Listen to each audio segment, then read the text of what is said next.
In today's video, I talked to Mark Rist. Mark Rist is the Head of Education at More Education, a charity which launched in 2019 with the aim of creating a specialist school for those young people who could not access mainstream education. In 2021, Mark and his wife Tori launched Koala, a true community one-stop shop that not only hopes to provide a learning environment for those children and young people who cannot cope in mainstream, but also facilitates the empowerment and authentic connections with neurodivergent people in the community. Koala also offers an alternative provision. I asked Mark about his conditions, where the charity is now, and what it's like being the parent of neurodivergent children.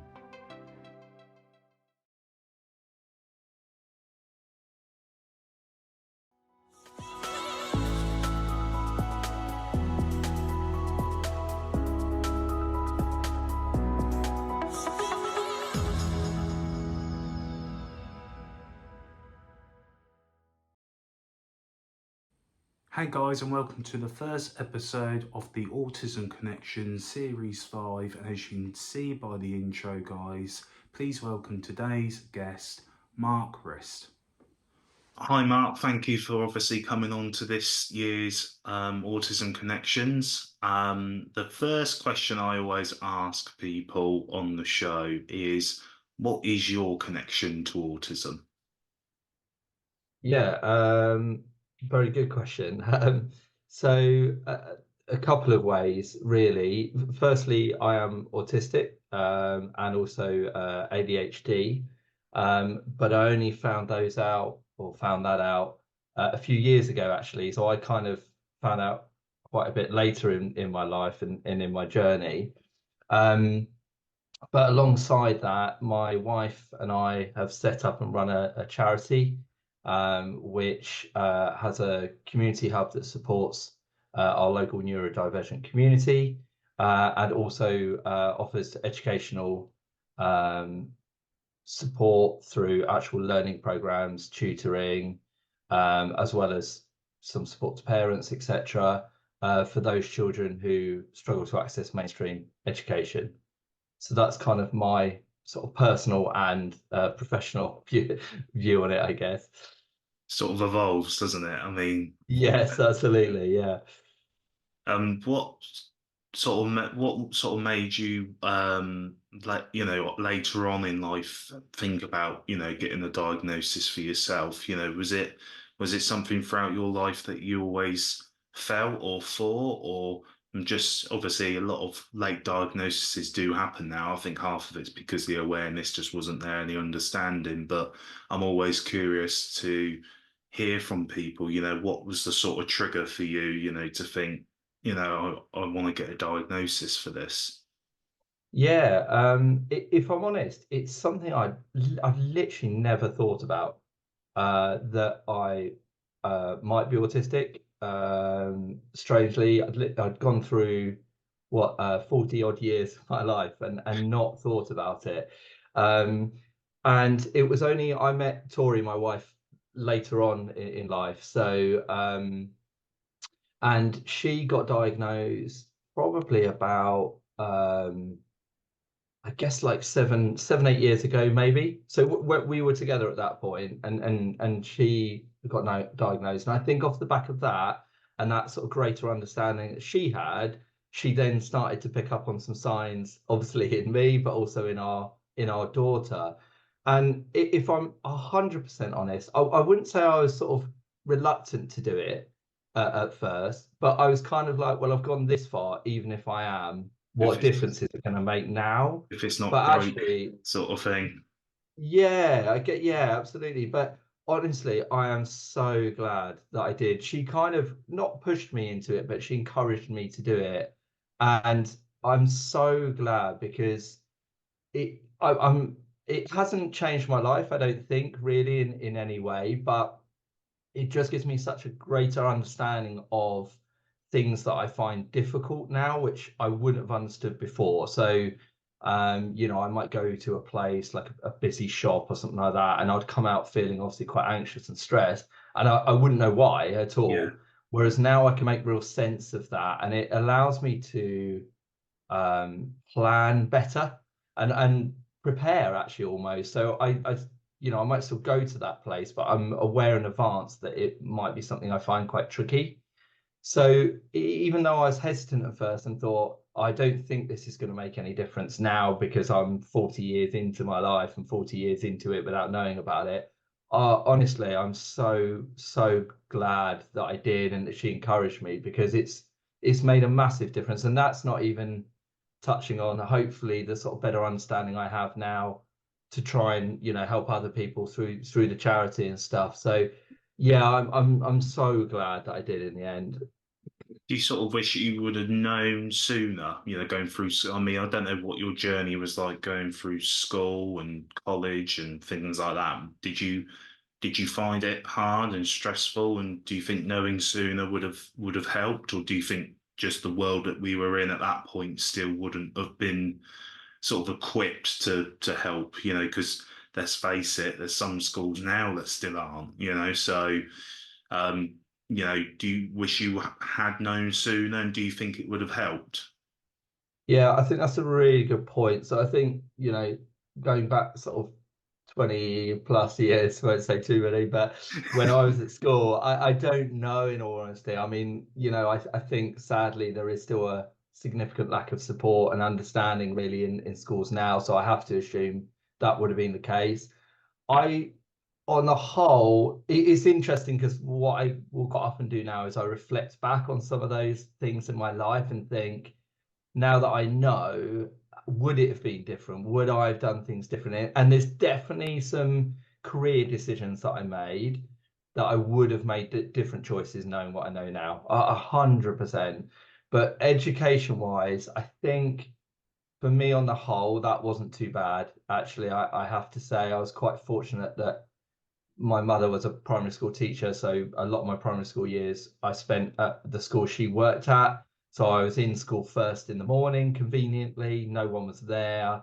So I didn't even think about that at the time, but obviously I think that really helped, things like that. Um, and secondary school, I went to a relatively small secondary school. So again, when I reflect on that, that really helped. So I feel really quite fortunate with all of that stuff.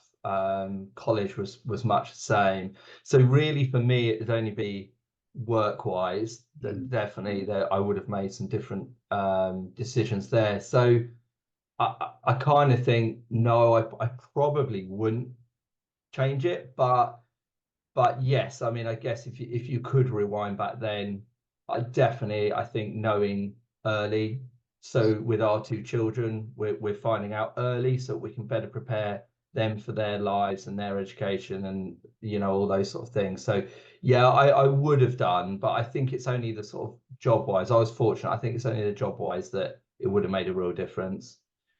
It's really interesting because I always say, uh, even now, a diagnosis can help get that support and get the help that you need. But the Yeah, main reason for a diagnosis has always been for me is just the acceptance, yeah, um, just knowing yourself, a bit like how you said, knowing why you come out of a shop feeling a certain way, or yeah, why you don't like certain textures, or why mm, you can't stand your routine to be disrupted, are very, yeah, it's just knowing, isn't it? And not feeling almost silly or a drama or all of those things, because hey, at times it just you sort of feel like, am I the one? Am I not getting it? yeah, absolutely.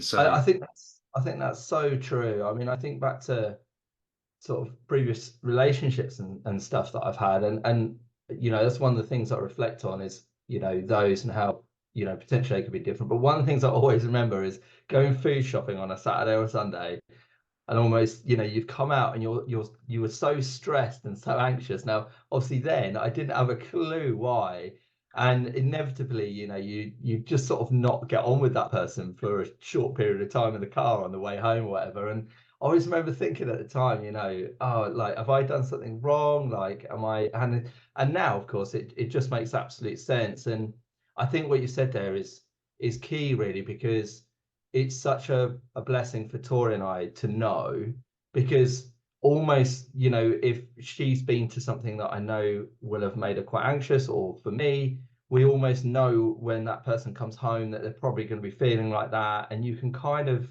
prepare for that and help them, even if that's just allowing them to have some space and sit quietly for a while and things like that. So no, I couldn't agree more. I think that knowing for yourself is really important. How did you find having the conditions yourself, then having kids, sort of that transition from, not having children to then having children is quite tough anyway, right?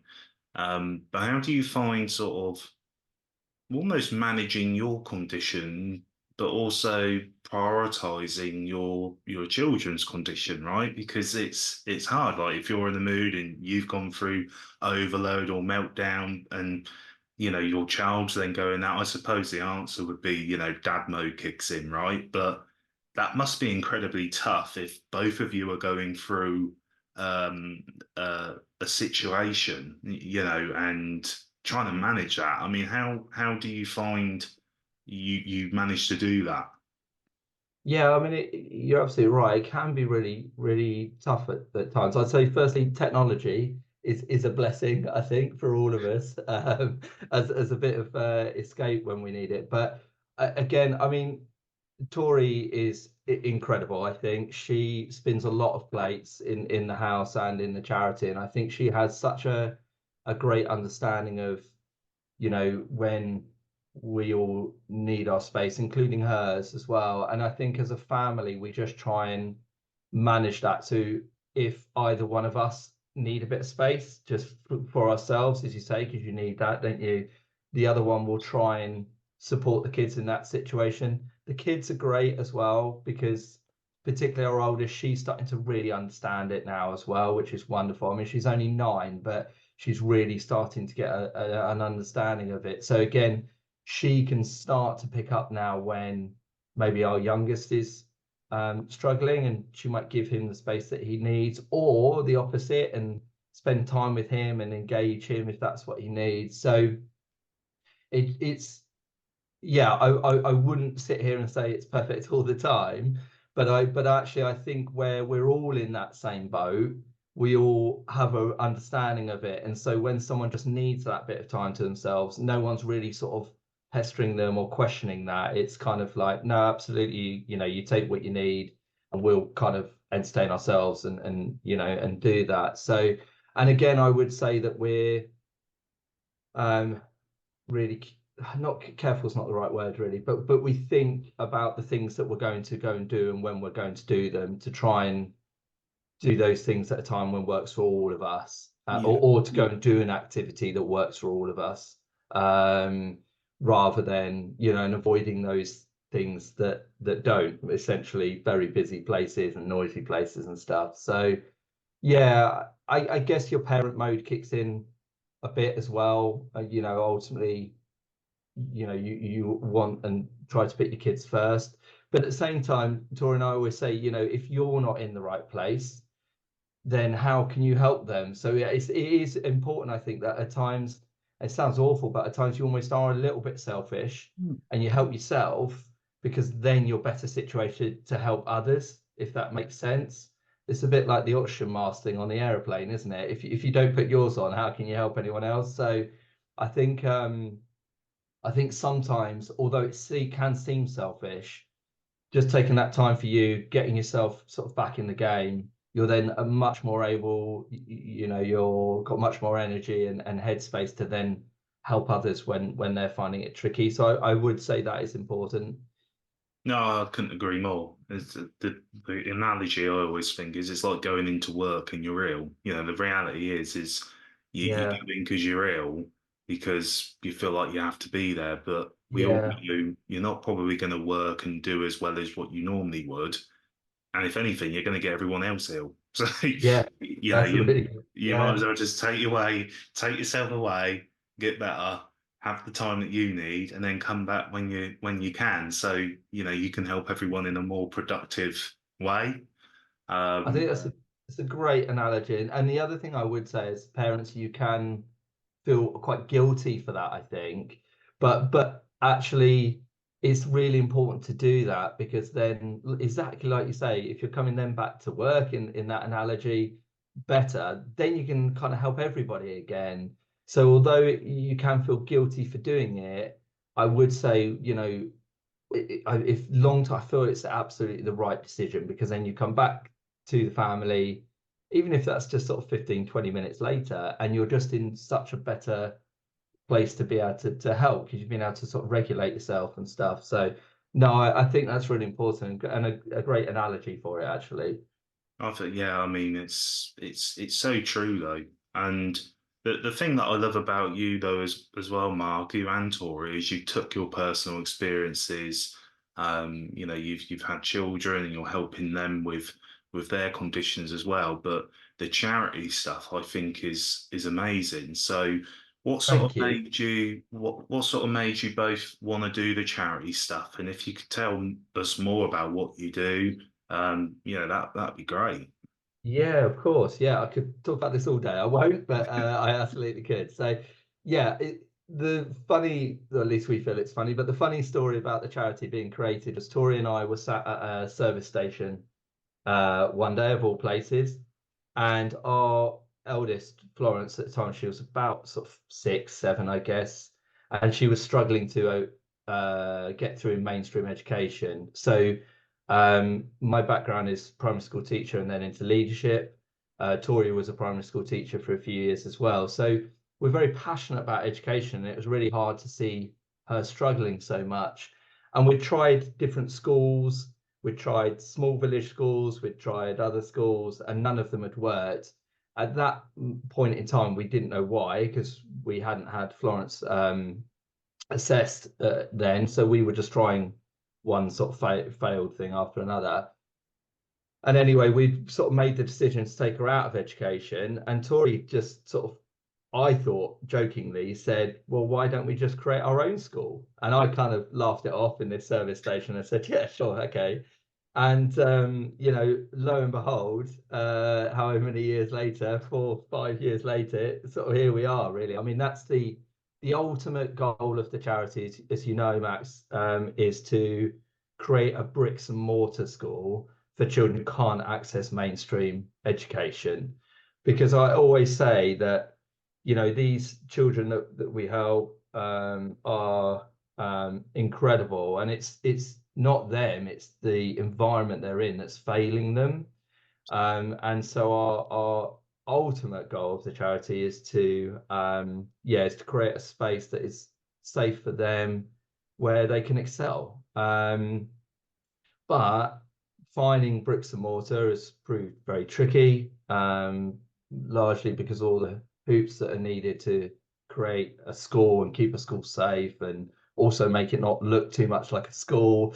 So in the meantime, we wanted to support in other ways. So we've got our community hub, which Tori sort of set up, and that's doing, touch wood, fantastically well. So that's in our local town in Andover, and we run a whole range of groups from sort of toddlers, children out of school, right the way through to adults. 2 nights ago, I was doing my board games group that I do. I love that.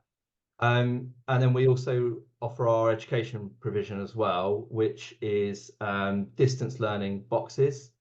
So that's 10 hours of learning each week that we send out, that are bespoke to the individual child. So not just their academic needs, but their interests as well, whatever they are.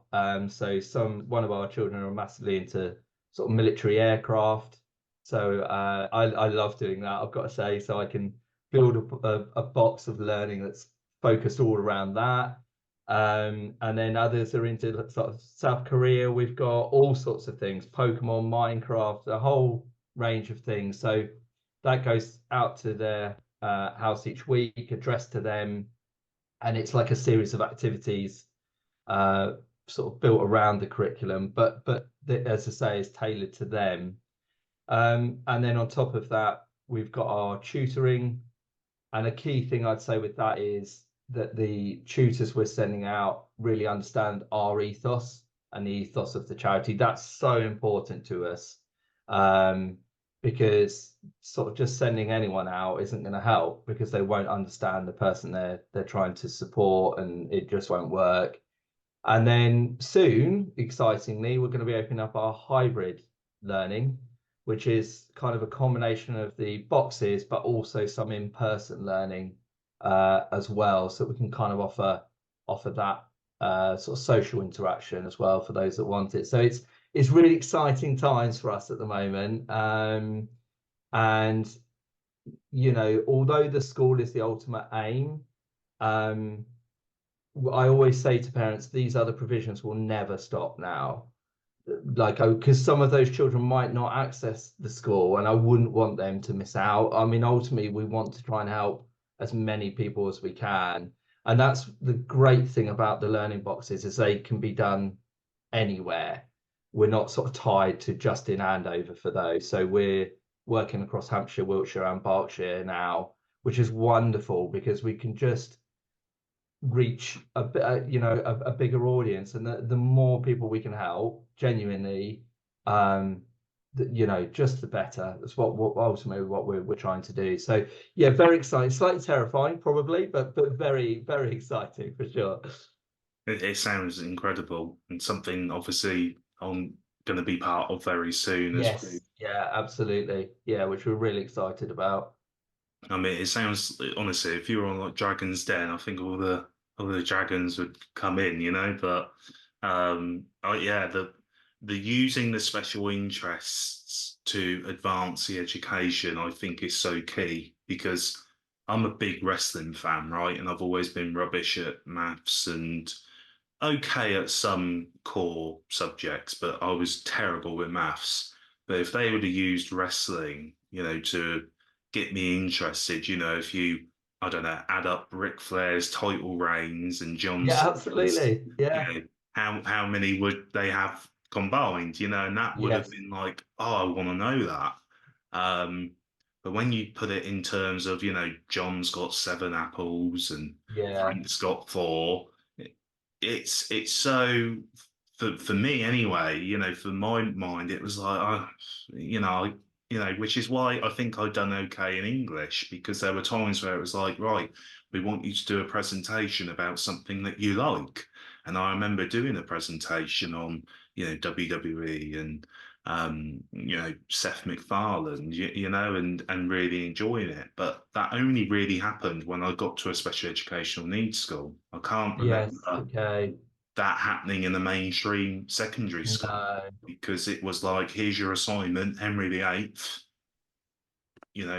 go and find out what you can and do a presentation. So I love the special interests, and adapting that into a core subject, because honestly, that special interest as well could be a job for that person in the future, right? So yeah, absolutely, absolutely. It's I love that bit of it. I mean, I've learned so much about so many things in the last sort of where are we now, sort of 14, 15 months of doing it, because I'm learning about these special interests as well, because they really focus you in. It's amazing. But I think what I love about it is, apart from, you feel like hopefully you're making a difference. But what I love is when you get those moments where, because it's a special interest, the child doesn't just do what you've sent as the activity, but they take it beyond that.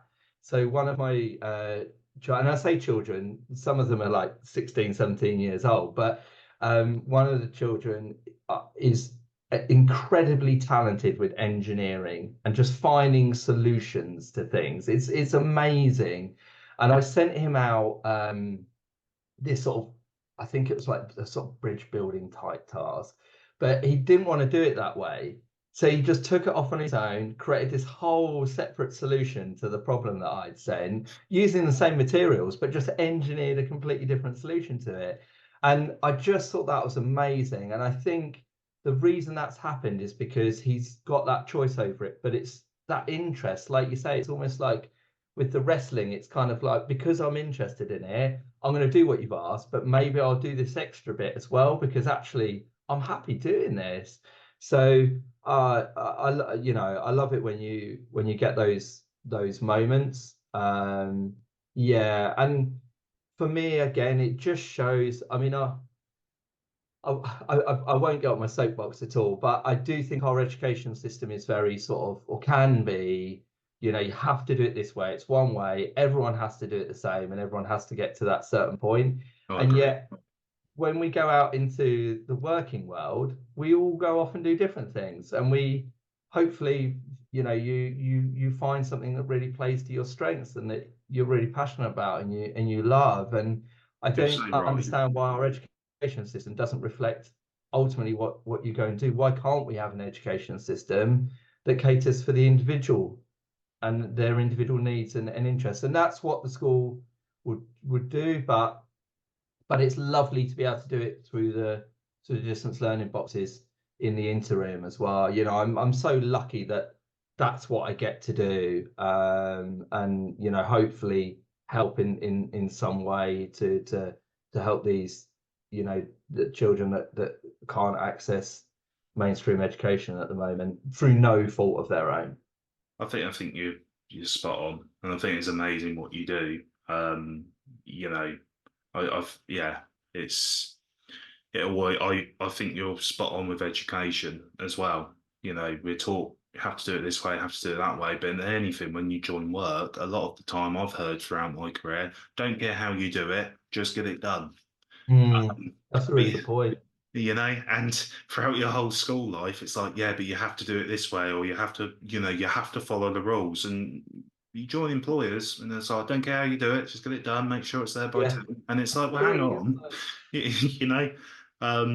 I mean, thank you for coming on. I suppose my last question is a bit of a hard one, but I really want to ask it, or try and ask it to everyone this year, which is, if you had to describe autism, what's the best way you could describe it for people who may have never heard of it or don't have the condition themselves? I always sort of, the best explanation I always come up with is like I'm in a play and everyone's got the script, but I haven't got it. How would you describe it?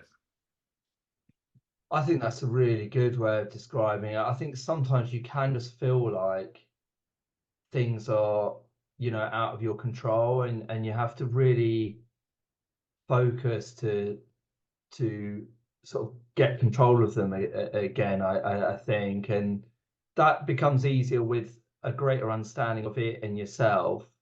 But I will say, on the sort of opposite side of that coin, and particularly with the ADHD for me, I think, is that sometimes that enables me to do stuff that there's no way I would otherwise be able to do. And I love that at times. Sometimes you just have one of those days where you're spinning like 1,000 plates at 1,000 miles an hour, and everything's just falling into place. And you get to the end of the day and you just think, wow, like, this is incredible. I've achieved so much today, and there's no way I would have been able to do this without ADHD. And your brain just sort of whirring away like that. But then there is the sort of, then you almost have that come down from that, and that's then can be tricky to manage as well. So yeah, but I think the way that you put it is really an eloquent description for it, but it is hard to describe. Definitely it is. And I do say to people that don't understand it but want to, I always say, I think that's wonderful. And don't worry about saying the wrong thing. I appreciate that you just want to find out more about it, because I think sometimes people are scared to ask, almost in case they say the wrong thing or they upset you in some way.